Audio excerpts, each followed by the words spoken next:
Good evening, everybody, and welcome to class. In today's class, we're talking about the 2023 elections, presidential elections. And we're doing this now because, in many cases, in preparation for the future, you have to go back to the past. And we have some people say their mandate was stolen, the elections were rigged, but let's look at it. We had more than 3 presidential candidates, but for the purpose of this class, and for want of time, we will stick with the 3 major candidates, presidential candidates in the last election. And I have named them candidates A, candidates B, candidates C, respectfully and respectively. And I noted that each of these candidates won 12 states each, making a total number of 36. Remember that there were other candidates, like I had mentioned. One of those candidates, if he were here, would have been candidate D, and he won 1 state, making a total number of 37. But now let's run straight to the states that these candidates won. So I said 12 states each. In no particular order, I'll be listing out the states that they won. So candidate A won in Ogun State, Oyo, Ondo, Ekiti,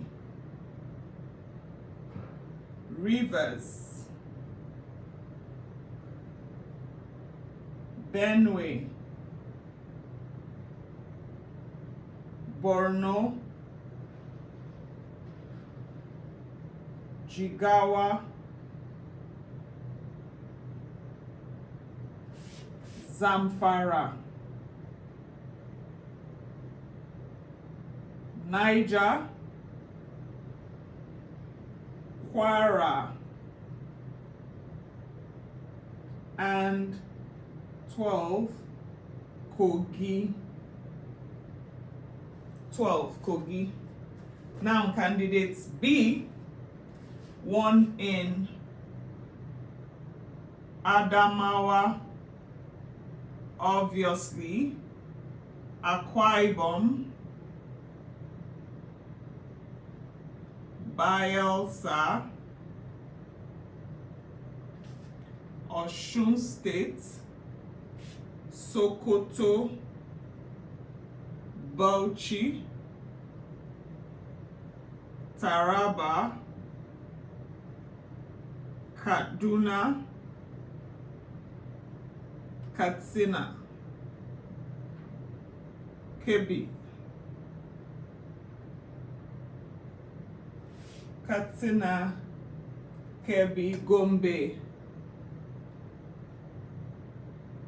Gombe, and Yobe State.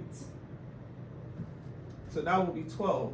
1, 2, 3, 4, 5, 6, 7, 8, 9, 10, 11, 12. Now candidate C won in Abia, Anambra, obviously, Enugu, Ebonyi,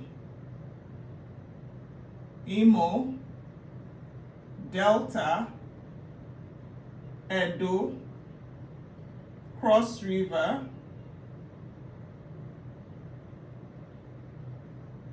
Lagos,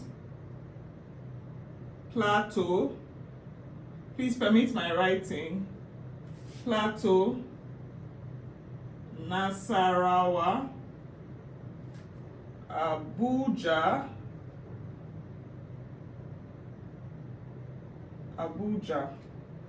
So here we have 1, 2, 3, 4, 5, 6, 7, 8, 9, 10, 11, 12. So we have 12 as well. Let me take that again. 1, 2, 3, 4, 5, 6, 7, 8, 9, 10, 11, 12.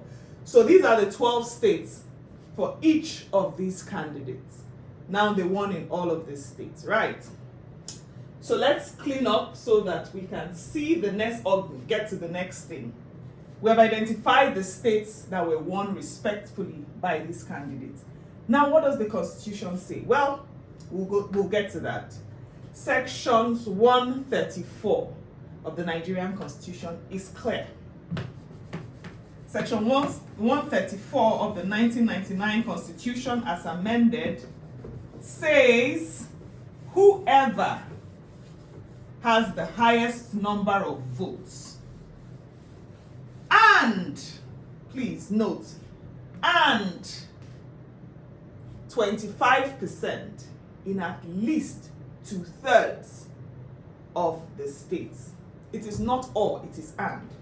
So here, candidate A had total number of votes 8,794,726 votes, which came up to a percentage of about 36.61%. Yeah? Candidate B had a total number of votes of 6,984,520 votes, which came up to about 29.7. And then candidate C had 6,101,533 votes, which came up to a total number of 25.40%. Now, this candidate A, obviously now has the highest number of votes. However, constitutionally, it doesn't end there. It requires also that apart from having the highest number of votes, you must also win at least 25% votes in at least 2/3 of the states. So 2/3 times 37, literally, for including the FCT, will give us about 24.67, which is approximately 25 states. Meaning that you have to have 25, you have to win high number of votes. You have to have high number of votes, not win, in at least, you have to have 25% in at least 25 states, not win. You have to have at least 25 votes in at least 25 states in Nigeria. And this is where the constitutional hurdle came in. Now, we're going to look at it. Who really had 25% geographical spread? Just so that we don't have a very long video, let's look at who amongst these candidates had the 25% geographical spread. We have identified who had the highest number of votes. Now let's talk about the geographical spread. So here, candidate A, in the south, so I'll just shorten it, southwest, had 25% in 6 out of 6 states. In the south, he had 25% in 4 states out of 6. In the southeast, he had none, 0. So he didn't make up to 25% there. In the north central, so I'll just do North C, he had in the north central, he had 25% in 6 out of 6 states.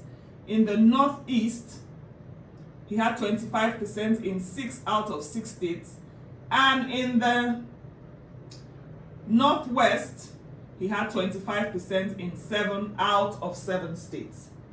Now, candidate B in the southwest had 25% in 2 out of 6 states. In the south had 25% in 3 out of 6 states. In the southeast had 0, no percent, not up to 25% in any of the 5 states, 5 eastern states. Sorry, here is 5 eastern states. Then in the north central had 25% in 4 out of 6. in the Northeast had 25% in 6 out of 6, and in the Northwest had 25% in 6 states out of 7. Then candidate C had in the Southwest had 25% in 1 state, in the South had 25% in 5 states, in the Southeast had 25% in all 5 states, in the North Central had 25% in 4 states, in the Northeast had 25% in only 1 state, and in the Northwest had 25% in none, 0/7.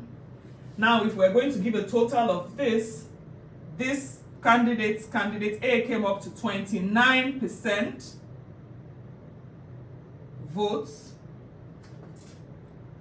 across at least 25 states, and this came up to, candidate B came up to 21%, and then candidate C came up to 16%.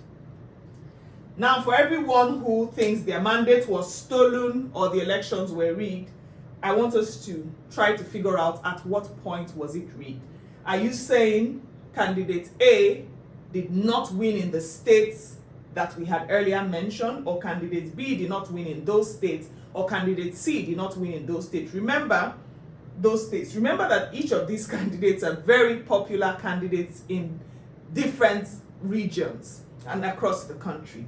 So where exactly are you doubting that any of these candidates won? Many people will say that candidate A did not win, or some people, not many, some people will say candidate A did not win in Rivers. While I'm holding on to that, I want to ask you, if candidate A did not, whatever made candidate A win in Rivers is the same thing that made candidate C win in Lagos. You know, sometimes the footballers or the soccer lovers will tell you, or know very well, that you can play a game in your home and still lose. Abi? So it applies. Now, the Nigerian constitution is very clear. You must win the highest to become the presidential, emerge winner as the presidential candidate in Nigeria, or the president of the Federal Republic of Nigeria.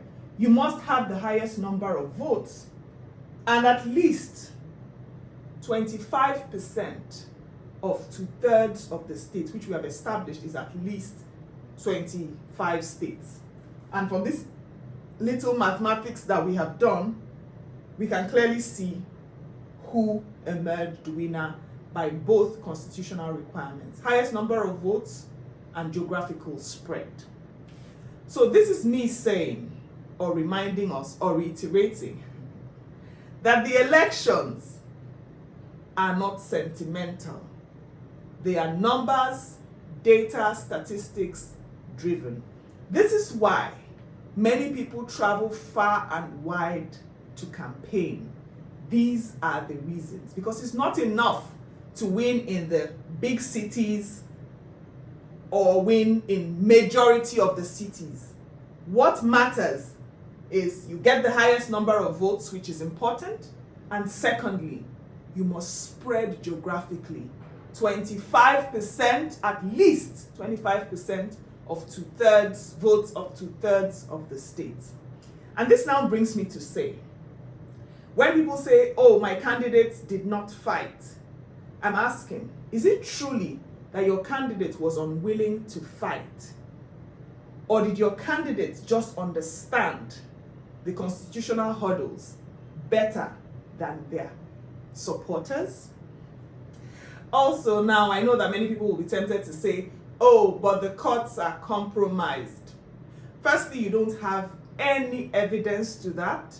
And even if you think or say that the courts are compromised, may I remind you that the judgment, no matter how compromised, cannot be outside the framework of the law. So even in cases of compromise, according to you, it must still be within the legal framework that judgment will be given. And like I said at the beginning, this is in preparation for the 2027 elections, so that you know what you are looking out for.